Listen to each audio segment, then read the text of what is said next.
The moment you saw this title, something inside your heart tightened, not in fear, but in recognition, because deep down, you felt it. You sensed that this story between you and this person is not finished. No matter how much time has passed, no matter how much silence has stretched between you, there has been this quiet knowing that something is still moving beneath the surface. And today, we are stepping into that truth. They can't hide it anymore. The avoidance, the distance, the strange energy shifts. They were never random. There has always been something deeper happening behind the scenes. Only take what resonates with you. You may have questioned yourself so many times. Maybe you wondered if you imagined the connection. Maybe you tried to convince yourself that if they truly cared, they wouldn't disappear like that. But here's what Spirit keeps bringing forward. This was never about a lack of feeling. It was about overwhelm. It was about fear. It was about someone who felt something so intense that instead of leaning into it, they stepped back from it. Because when emotions get too real, too vulnerable, too exposing, not everyone knows how to handle that kind of depth. Some people retreat. Some people avoid. Some people pretend nothing is happening because acknowledging it would require them to change, to grow, to face parts of themselves they've been avoiding for years. You felt the shift, didn't you? One moment there was warmth, chemistry, intensity. The next moment, distance, coldness, silence. And you were left holding questions with no answers. That silence spoke louder than words. It created confusion. It created doubt. But it also created space for clarity. Here's what I'm sensing very strongly. This person didn't walk away because they didn't care. They walked away because they cared more than they were ready to admit. The connection shook something inside them. It exposed their fears of commitment, their insecurities, their fear of losing control. And instead of confronting those feelings, they chose avoidance as protection. But avoidance doesn't erase emotion. It amplifies it. While you've been healing, growing, questioning, they have been thinking, replaying conversations, remembering moments, wondering what you're doing, wondering if you've moved on, wondering if they've already lost their chance. The silence wasn't peaceful for them. It was loud. It was restless. It forced them to confront what they were trying to suppress. There's been pride involved. Ego, yes. But underneath that pride is vulnerability. Underneath that ego is longing. They didn't want to return too quickly and look weak. They didn't want to admit that they couldn't let you go. So they told themselves they needed time, space, distance to figure things out. But time has done something unexpected. Instead of cooling their feelings, it clarified them. Instead of making them forget, it made them realize what this connection truly means. And now, the energy feels different. There is movement behind the scenes. There is planning. There is an internal shift happening. They can't keep pretending this doesn't matter.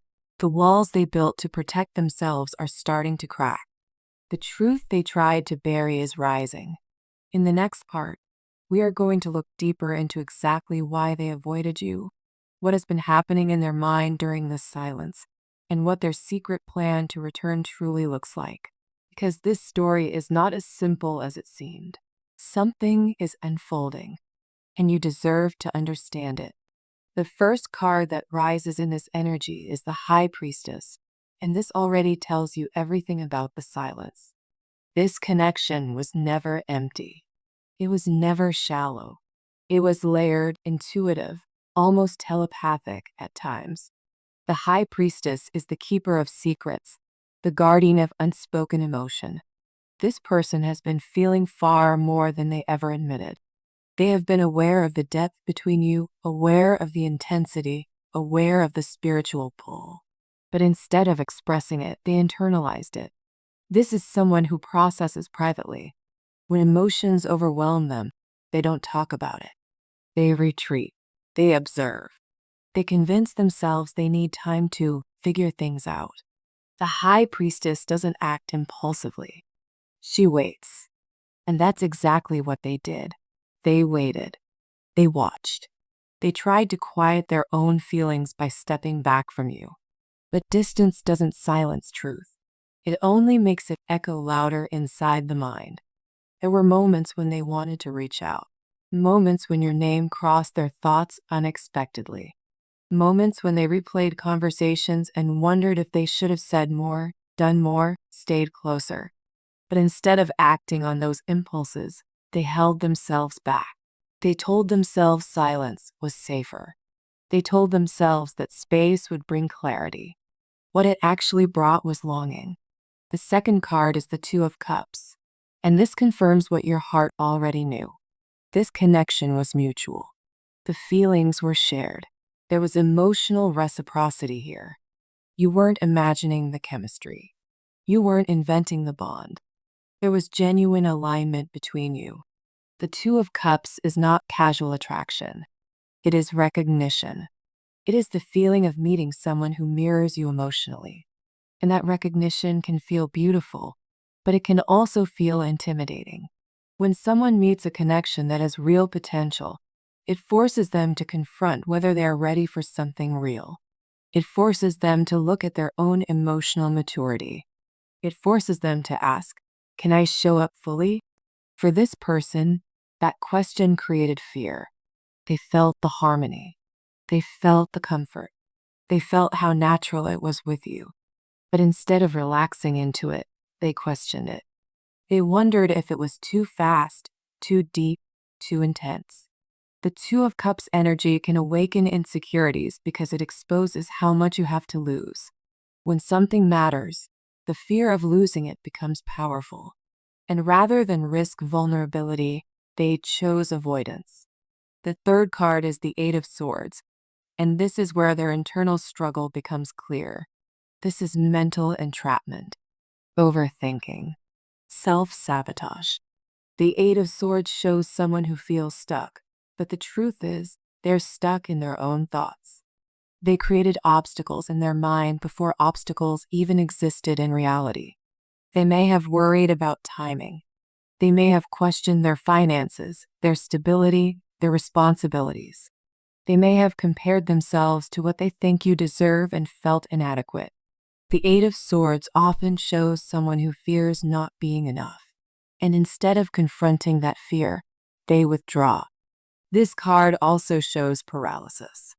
They didn't know what the perfect move was, so they made no move at all.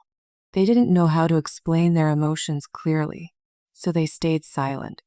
They didn't know how to guarantee a successful outcome, so they avoided risking one. From the outside, it looked like indifference. From the inside, it was anxiety. And while they were trapped in their thoughts, you were left trying to interpret the silence. You felt the shift. You felt the distance. You questioned yourself. But their avoidance was never about your worth. It was about their fear. The fourth card is the Emperor. Now we see pride and control stepping in. The Emperor represents someone who wants to appear strong, composed, stable. They do not like feeling emotionally exposed. They want to maintain authority over their life and their feelings. And this connection challenged that control. When they realized how deeply you affected them, it shook their inner structure. The Emperor energy responds to emotional vulnerability by tightening up, becoming more reserved, more distant, more focused on external responsibilities. They may have thrown themselves into work, into routine, into distractions that made them feel productive and in control. But the Emperor can sometimes confuse control with emotional strength. They believed stepping back would restore balance. They believed silence would protect their dignity. They didn't want to appear needy. They didn't want to appear unsure. So they chose distance to regain a sense of power. However, control does not eliminate feeling. It suppresses it temporarily. The fifth card is the Tower, and this is where everything changes. The Tower represents sudden realization, sudden awakening, sudden emotional impact. Something has recently shifted their perspective. Something has cracked the emotional wall they built. This could be triggered by seeing you move forward confidently. It could be triggered by the fear that you might meet someone else. It could be triggered by a quiet moment of reflection where they finally admitted to themselves that avoidance hasn't brought peace. Whatever the cause, the tower indicates that denial is no longer sustainable. They may have had a moment where the thought of losing you felt real, not hypothetical, real, and that realization shook them. The tower does not gently nudge. It disrupts. It forces clarity. It breaks false stability so something honest can be built in its place. The silence that once felt safe now feels heavy. The distance that once felt protective now feels painful. The emotional walls that once felt strong now feel isolating. And when someone reaches that point, movement begins. That brings us to the sixth card, the Knight of Cups. This is emotional approach energy. This is someone preparing to step forward with sincerity. The Knight of Cups does not act from ego. He acts from heart. He may still move carefully, but his intention is genuine. Their plan to return is not chaotic. It is thoughtful. They have likely imagined how the conversation will go. They have rehearsed words in their mind. They have weighed timing. They do not want to come back impulsively and risk rejection. They want to approach in a way that feels emotionally mature. This return may begin subtly. A message that feels simple but carries emotional weight. A check-in that sounds casual but is deeply intentional. The Knight of Cups often tests the waters first. He wants to see how you respond. He wants to feel safe in your energy before revealing everything at once. When we look at all six cards together, the story becomes clear. The High Priestess shows hidden feelings. The Two of Cups confirms the connection was real and mutual. The Eight of Swords reveals fear and overthinking. The Emperor shows pride and the need for control. The Tower signals awakening and emotional disruption. And the Knight of Cups promises movement and heartfelt return. They avoided you because the connection mattered too much. It triggered their insecurities. It forced them to confront parts of themselves they weren't ready to face. Avoidance was their attempt to delay vulnerability. But now, the emotional pressure has reached a point where silence is harder than speaking.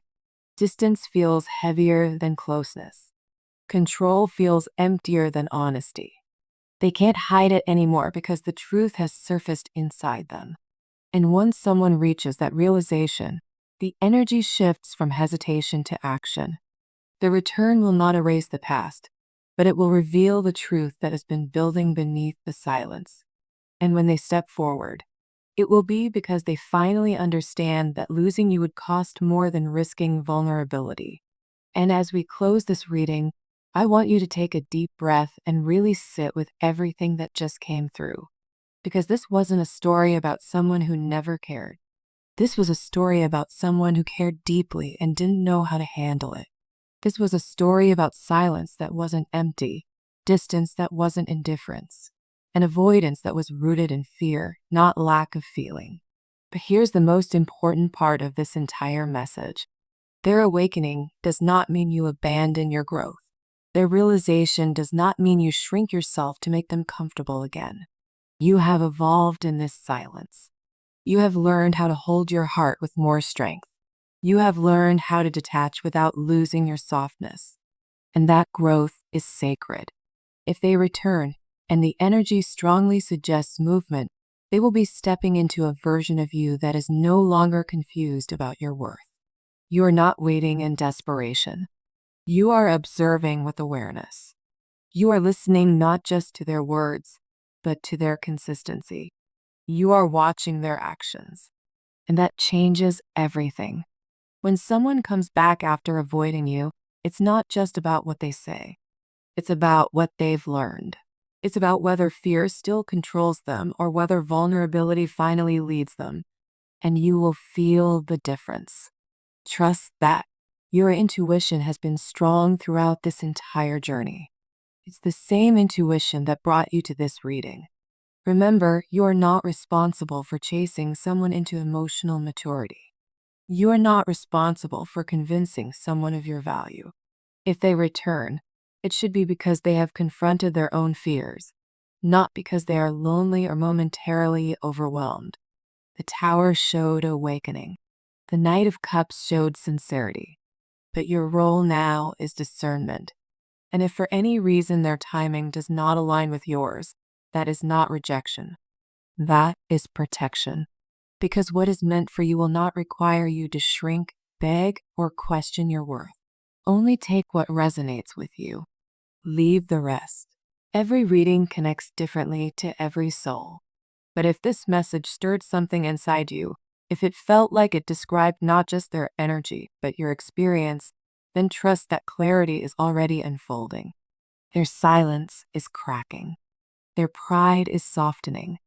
Their heart is speaking louder than their fear. The question now is not whether they feel. The question is whether they are ready to act. Stay grounded. Stay centered. Stay powerful in your own energy. Because whether they return tomorrow or later, your peace should never depend on someone else's hesitation. And that is where your true power lies.